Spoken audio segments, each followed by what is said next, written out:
Questions to the Deputy Premier.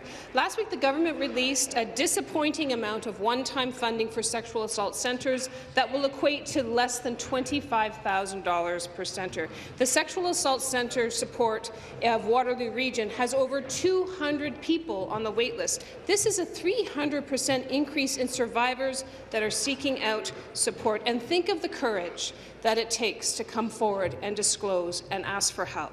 This government is failing survivors by allowing them to languish on never-ending waitlists and rationing support on this file. Will the government commit today to increasing core funding for victim services so that organizations like SASC can support sexual assault survivors in Waterloo Region and across this province?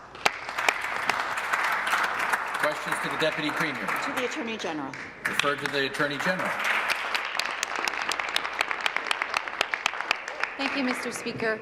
I agree with the member opposite. It takes a great amount of courage for a victim of sexual assault to come forward, and the work that our sexual assault centres do in our communities across this province are so important. And that's why, in addition to guaranteeing funding for victim services programs across the province, in spite of a $15 billion deficit left to us by the previous Liberal government, we're increasing funding by $1 million for sexual assault centres across Ontario.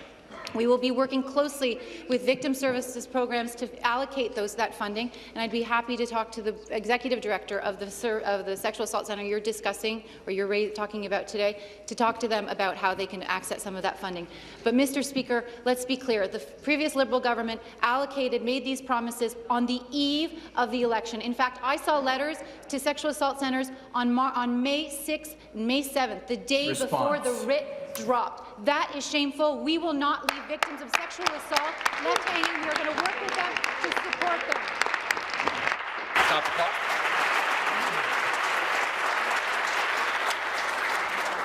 Restart the clock. Supplementary. Speaker, it is unconscionable to blame victims of sexual assault for the deficit. Do not balance the budget on the backs of victims of sexual assault. The Sexual Assault Support Centre is doing its best to make up for promised funding that they may never see. All this government has offered is $25,000 to navigate services that do not exist. In Waterloo, 200 people have navigated themselves to a wait list at SASC.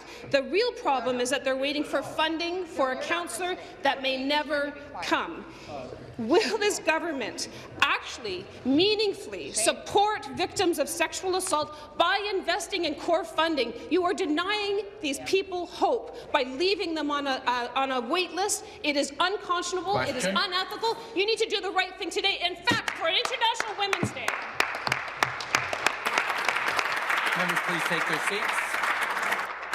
The Attorney General to reply. Mr. Speaker, what is unconscionable is that the previous Liberal government made promises on the eve of an election to important service providers, raising their expectations, knowing they were going to saddle the next government with a $15 billion deficit and over $350 billion in debt, $12 billion in interest expense that we cannot spend on victim services programs, $12 billion in interest expense we can't